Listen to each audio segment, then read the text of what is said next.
오늘은 예수 그리스도의 초림 때 포도주가 떨어졌다면 예수 그리스도의 재림 때에는 기름이 떨어질 것에 대하여 말씀을 드리려고 합니다. 기독교의 역사는 결혼 잔치로 시작하여 결혼 잔치로 끝납니다. 가나의 혼인잔치가 시작이었다면 공중 혼인잔치는 끝이 될 것입니다. 예수 그리스도의 공생의 첫 표적이 물로 포도주 만드는 것이었습니다. 믿지 않는 사람들이 생각할 때는 예수님께서도 술을 엄청 좋아하셨나 보다. 그러니 물로 포도주를 만든 것이 아니겠어? 말할 수도 있을 것 같습니다. 그러나 예수 그리스도께서 물로 포도주 만드신 것은 술을 좋아하셨기 때문이 아닙니다. 무엇 때문에 예수 그리스도께서 물로 포도주를 만드셨습니까? 유대인들을 구원하시기 위하여 물로 포도주를 만드셨습니다. 예수 그리스도께서 6 돌 항아리의 아구까지 물을 채우라고 하시고 연회장에게 떠다 주라고 하신 것은 그들에게 천국 복음의 잔치를 열게 하신 것입니다. 가나의 혼인잔치에서 포도주가 떨어진 것은 유대인들에게 이제부터는 율법의 잔치가 끝났다는 것을 알리고 있습니다. 혼인잔치 중간에 포도주가 떨어진 것은 율법으로 드리던 짐승의 피가 끊어졌다는 것입니다.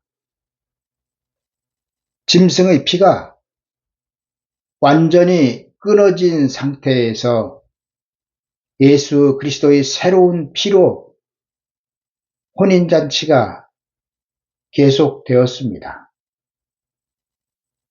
율법의 잔치는 예수 그리스도의 공생의 3일째 되던 날 공식적으로 끝났습니다. 율법과 성전의 기능이 끝난 것은 세례 요한이 광야에서 회개하라 천국이 가까이 왔느니라 전할 때 이미 그 기능은 끝났습니다. 이를 예수 그리스도께서 가나의 혼인잔치를 통하여 공식적으로 선포하고 계신 것이 물로 포도주를 만드신 것입니다. 요한복음 2장 1절에서 11절의 말씀을 읽어 드리겠습니다. 사흘째 되던 날에 갈릴리 가나에 혼인이 있어 예수님의 어머니도 거기 계시고 예수님과 그 제자들도 혼인의 청함을 받았더니 포도주가 모자란지가 예수님의 어머니가 예수님에게 이르되 저희에게 포도주가 없다 하니 예수님께서 가라사대 여자여 나와 무슨 상관이 있나이까 내 때가 아직 이르지 못하였나이다. 그 어머니가 하인들에게 이르되 너희에게 무슨 말씀을 하시든지 그대로 하라 하니라. 거기 유대인의 결례를 따라 2-3통 드는 돌 항아리 6이 놓였는지라.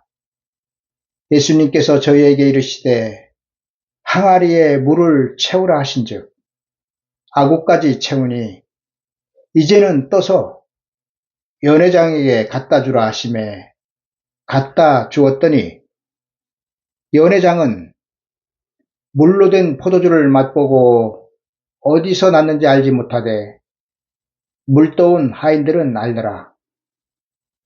연회장이 신랑을 불러 말하되 사람마다 먼저 좋은 포도주를 내고 취한 후에 낮은 것을 내거늘 그대는 지금까지 좋은 포도주를 두었도다 하니라.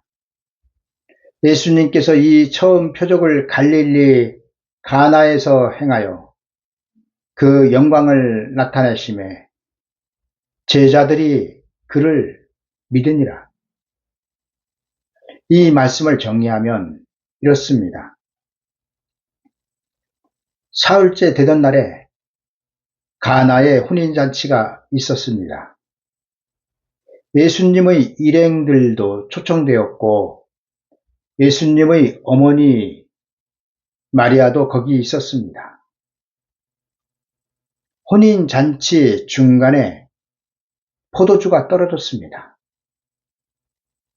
예수님의 어머니가 이를 예수님께 알립니다. 예수님께서 포도주 떨어진 것이 나와 무슨 상관이 있냐고 말씀하십니다.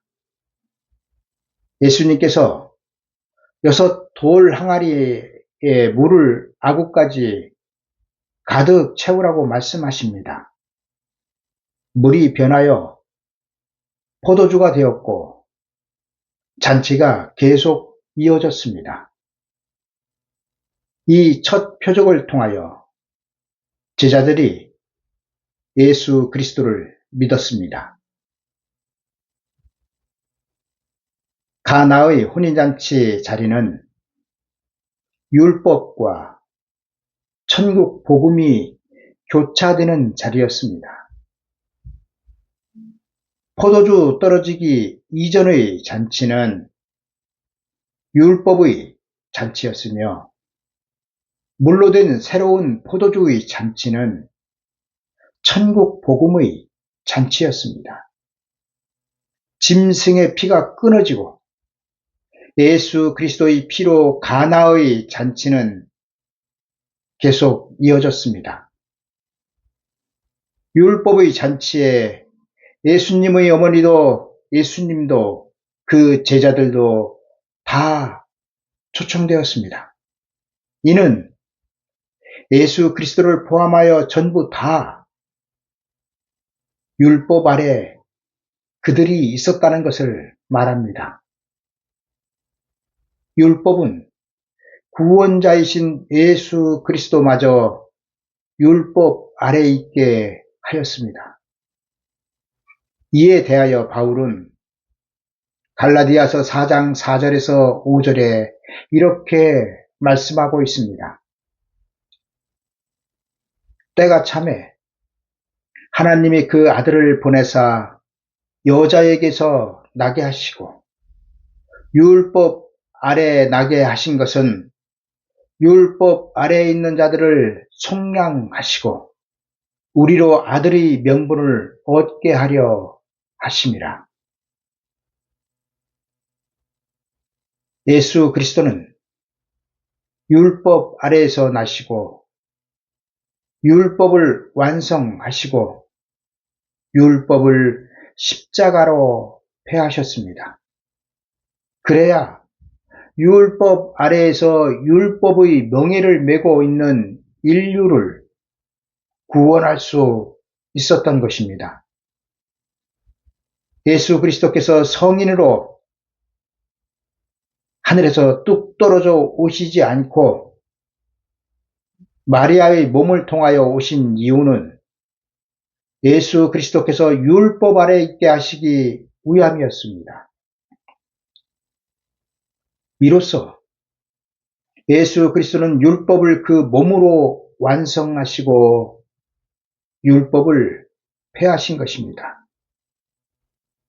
예수 그리스도께서 율법을 폐하셨다는 것은 율법의 말씀 자체를 폐하셨다는 것이 아니라 율법의 기능을 폐하셨다는 것입니다. 율법의 기능이 무엇이었습니까? 아브라함의 품으로 구원하는 것이었습니다. 예수 그리스도는 아브라함의 품으로 가는 율법의 기능을 폐하시고 낙원으로 구원하고 있습니다. 아브라함의 품으로 가는 구원이 폐하여져야 낙원으로 구원이 이루어지는 것입니다. 아브라함의 품으로 가는 율법이 살아있는 한 낙원으로의 구원은 이루어질 수 없습니다. 가나의 혼인잔치에서 물로 된 포도주는 예수 그리스도께서 율법을 완성하시고 흘리신 피를 말씀하고 있습니다. 예수 그리스도께서 여자여, 나와 포도주 떨어진 것이 무슨 상관이 있느냐고 말씀하시기 그 이전의 구원은 아브라함의 품으로 가는 율법의 구원이었지만 물로 된 포도주를 떠서 연회장에게 갖다 주라고 하신 그 이후의 구원은 낙원으로의 구원을 말씀하고 있습니다. 하나님의 계획상 가나 혼인잔치에서 포도주는 반드시 떨어져야 합니다. 포도주가 떨어졌다는 것은 율법의 구원이 끝났다는 것을 의미하기 때문입니다. 그리고 이는 예수 그리스도의 재림 때도 동일하게 일어날 사건이 될 것입니다. 이제부터 잘 들으셔야 합니다. 현재 우리는 천국 잔치를 하고 있는 사람들입니다. 가나의 혼인 잔치에서 물로 된 포도주로 잔치를 하던 그 잔치를 이어받아서 지금까지 천국 잔치를 하고 있는 것입니다. 초림대로 말하면 현재 우리는 옛날 유대인들이 가나에서 혼인잔치를 하던 그 사람들과 동일한 위치에 있는 것입니다. 현재 우리가 벌이고 있는 천국 잔치는 예수 그리스도의 재림과 함께 끊어질 것입니다. 가나의 혼인잔치에서 포도주가 떨어진 것처럼 우리에게는 성령의 기름이 떨어질 것입니다. 기름이 무엇을 비유하고 있습니까? 성령을 비유하고 있지 않습니까? 그 기름이 신랑이로다 맞으러 나오라는 소리에 떨어진다는 것입니다. 우리를 현재 낙원으로 구원하고 있는 보혜사 성령의 역할은 신랑이로다 맞으러 나오라는 소리가 있기 전까지가 그 보혜사 성령의 역할입니다. 2000년 전 오순절날 오신 보혜사 성령은 2000년 동안 세상을 천국 복음으로 구원하시고 있으며 물로 된 포도주로 천국 잔치를 열게 하고 있습니다. 2000년 전에는 그 표적이 물로 된 표적으로 나타났지만 지금은 예수 그리스도께서 십자가에서 흘리신 그 보혈로 천국 잔치를 이어가고 있는 것입니다. 그러나 예수 그리스도께서 흘리신 그 보혈로 천국 잔치가 이루어지는 것은 예수 그리스도의 재림 때까지만 이루어지는 것입니다. 예수 그리스도의 재림이 있다는, 예수 그리스도께서 재림하신다는 그 신랑이로다 맞으러 나오라는 소리가 나면은 보혜사 성령이 세상을 구원하는 그 역사는 끝날 것입니다. 이를 마태복음 25장에서 기록하고 있는 열 처녀의 비유에서는 기름이 떨어진 것으로 기록하고 있습니다. 열 처녀의 등에 기름이 떨어진 이후에 열 처녀는 새로운 기름을 등에 채워서 불을 밝혀야 신랑을 맞이할 수 있습니다. 그 전에 밝혔던 불로는 죽었다 깨어나도 신랑을 맞이할 수 없습니다. 왜냐하면 그 전에 밝혔던 불은 꺼졌기 때문입니다. 그 전에 밝혔던 불 열 처녀가 동시에 들고 나갈 때의 그 불은 신랑이로다 맞으러 나오라는 소리에 다 꺼져버렸습니다. 그리고 이는 보혜사 성령께서 구원을 멈추셨다는 것을 말씀하고 있습니다. 이제 기독교는 예수 그리스도의 재림을 맞이할 새로운 복음, 새로운 구원을 믿어야 합니다. 열 처녀 중 슬기로운 처녀들이 별도로 준비해간 새로운 기름으로 불을 밝힌 것은 슬기로운 처녀들이 새로운 구원을 받았다는 것입니다. 우리가 혼인집으로 들어가는 새로운 구원을 받기 위해서는 현재 우리가 믿고 있는 천국 복음으로는 안 된다는 것입니다. 이를 깨달아야 마지막 때 구원을 받을 수 있습니다. 미련한 처녀들은 신랑을 맞이하러 나가는 데까지는 성공하였지만 거기까지가 그들의 믿음의 결과입니다. 저들은 새로운 기름으로 불을 밝혀야 하는데 불을 밝힐 기름을 예비하지 못하였습니다. 예수님은 새로운 구원을 받지 못한 미련한 처녀들에게 이렇게 말씀하시고 있습니다. 진실로 너희에게 이르노니 내가 너희를 알지 못하노라. 이 말씀이 신랑을 맞이하러 나갔던 그 미련한 처녀들에게 하신 말씀입니다.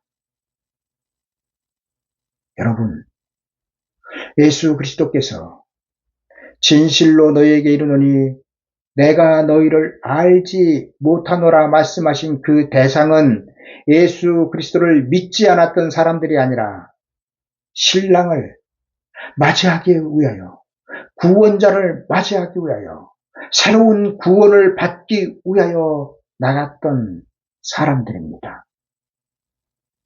저들이 왜 신랑을 맞이하러 나갔습니까? 신랑을 맞이하여 혼인집으로 들어가기 위하여 나간 것이 아닙니까? 신랑을 맞이하여 혼인집으로 들어간 슬기로운 처녀들과 동일한 사람들에게 예수 그리스도는 내가 너희를 알지 못하노라 말씀하시고 있습니다. 슬기로운 처녀와 미련한 처녀들이 다른 점이 무엇입니까? 다 동일합니다.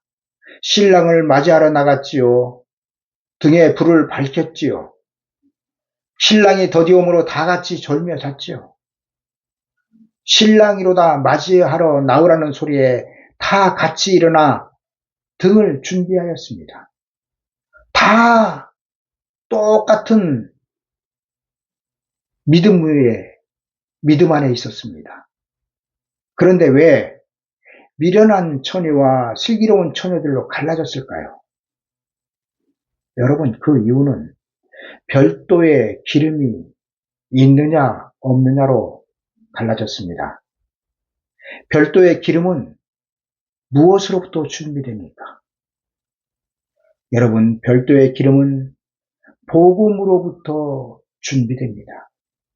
우리가 성령을 받기 위해서는, 보혜사 성령을 받기 위해서는 복음을 믿어야 합니다. 복음을 믿지 않고는 성령을 받을 수 없습니다. 이와 마찬가지로 마지막 때도 혼인집으로 들어가는 그 복음을 믿어야 하나님의 7명의 역사를 받게 되는 것입니다. 왜 예수 그리스도께서 문 열어달라고 사장하는 미련한 처녀들을 무시하고 막말로 쌩까셨을까요? 그 이유는 별도의 기름을 예비하지 못하여 혼인집으로 들어가는 새로운 구원을 받지 못하였기 때문입니다. 미련한 처녀들은 복음을 믿지 않은 사람들입니다. 어떠한 복음을 믿지 않은 사람들입니까? 신랑을 맞이할 복음을 믿지 않은 사람들입니다. 천국 복음은 저들이 믿었지만, 낙원 가는 천국 복음은 믿었지만 혼인집으로 들어가는 복음은 믿지 않은 사람들의 결과가 10 처녀들 중 미련한 처녀들인 것입니다. 문제는 예수 그리스도께서 진실로 너희에게 이르노니 내가 너희를 알지 못하노라 말씀하신 그 대상이 천국 복음으로 구원을 받은 현재의 우리 중 누구라는 것입니다. 그 누구든지 현재 우리가 하나님의 백성이지 않습니까? 은혜 시대의 하나님의 백성인데 우리들 중 그 누구든지 신랑이로다 맞으러 나오라고 하나님의 그 소리가 나팔 소리가 들릴 때에 기름을 예비하지 못하면 미련한 처녀들이 되고 예수 그리스도께 저주를 받을 것이라는 것입니다. 예수님은 천국 복음으로 영원 구원을 받은 현재 하나님의 백성이라고 하는 성도들에게 신랑을 맞이하여 혼인집으로 들어가는 새로운 구원을 받지 못하면 나와 상관이 없다고 말씀하실 것이라는 것을 성경이 미리 기록하고 있는 것입니다. 2000년 전 가나의 혼인집에 포도주 떨어진 것을 예수님은 나와 상관이 없다고 말씀하셨습니다. 나와 무슨 상관이 있느냐고 말씀하셨습니다. 그리고 재림 때 기름 떨어진 자들에게 나와 상관이 없다고 말씀하실 것입니다. 또 성경이 예수 그리스도를 믿었지만 재림 때 예수 그리스도와 상관이 없을 사람들을 기록하고 있는데 그 사람들이 누구입니까? 바로 불법을 행하는 자들입니다. 초림 때 불법을 행하던 사람들의 대표가 누구였습니까? 제사장, 장로, 서기관, 율법사들이었습니다. 그들이 불법을 행하는 자들이었습니다. 그럼 합법을 행하던 사람들은 누구였습니까? 세례 요한 단 한 사람뿐이었습니다. 2000년 전 광야의 세례 요한은 합법이었으며 성전과 율법은 불법이 되었습니다. 세례 요한이 광야에서 회개하라 천국이 가까이 왔느니라 전할 때 율법은 이미 아브라함의 품으로 가던 구원을 상실하였습니다. 여러분들이 이 진리를 깨달아야 재림 때 불법을 행하는 자들이 누구이며 그들에게 속지 않을 것입니다. 하나님은 예수 그리스도의 재림 앞에 두 증인을 세우실 것입니다. 두 증인은 회개하라 천년 왕국이 가까이 왔느니라 여러분들에게 전할 것입니다.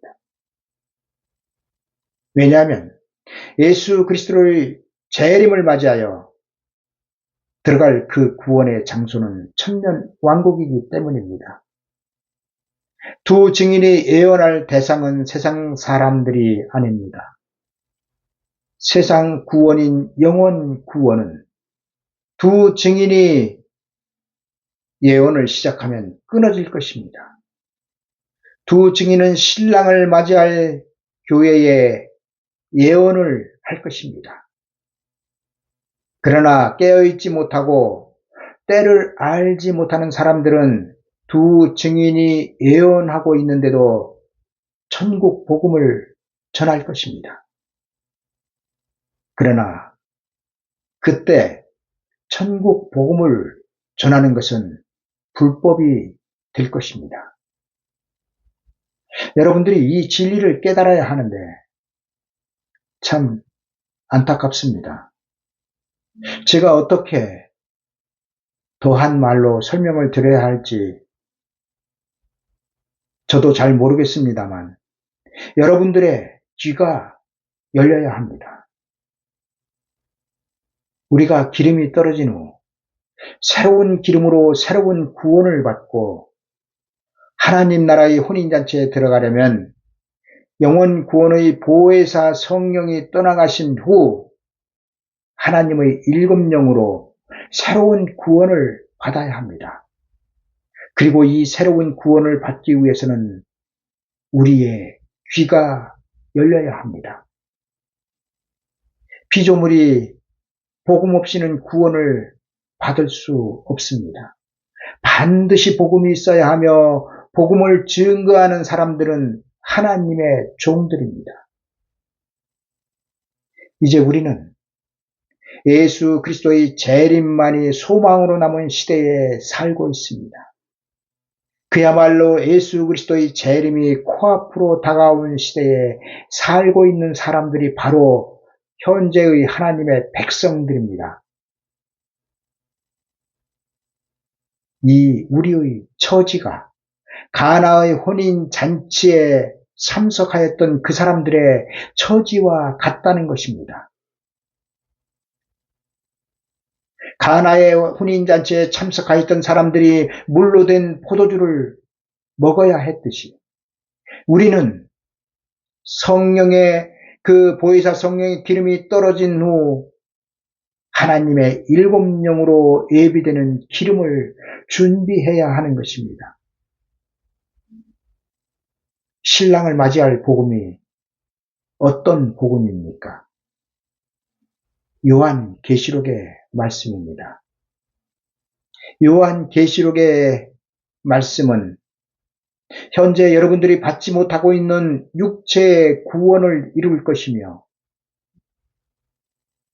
다시 오시는 재림주를 맞이하여 그의 나라인 천년 왕국으로 살아서 들어가게 할 것입니다. 요한 계시록의 말씀으로 구원을 받을 때 우리는 영원히 죽지 않는 영혼 육체의 구원을 받게 될 것입니다. 이 구원이 태초에 하나님께서 사람을 창조하시고 그 사람의 코에 생기를 하나님의 생기를 불어넣어 사람이 생명이 되게 하시고 그 생명이 되었던 사람을 에덴 동산으로 들어가게 하신 그 구원입니다.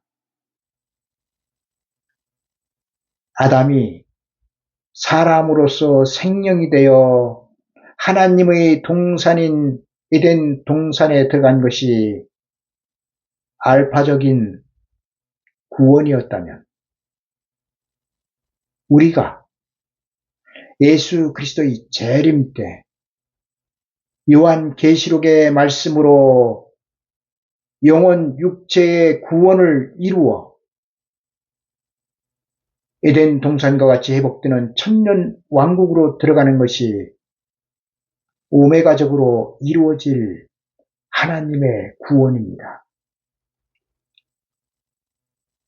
재림 때에는 보혜사 성령이 떨어진 후 하나님의 일곱 영으로 예수 그리스도의 혼인 잔치가 이어질 것입니다. 이 예수 그리스도의 혼인 잔치에 여러분들은 한 분도 빠짐없이 들어갈 수 있기를 기원합니다. 여러분, 예수님께서 청함을 받은 자는 많되 택함을 받은 자는 적으니라 말씀하셨습니다. 신랑을 맞이할 수 있도록 청함을 받은 사람은 많습니다. 그러나 정작 오시는 신랑을 맞이하여 혼인집으로 들어간 사람은 적습니다. 여러분, 이 진리를 깨달아 여러분들이 혼인집으로 들어가는 믿음의 소유자가 되시기를 간절한 마음으로 기원합니다. 감사합니다.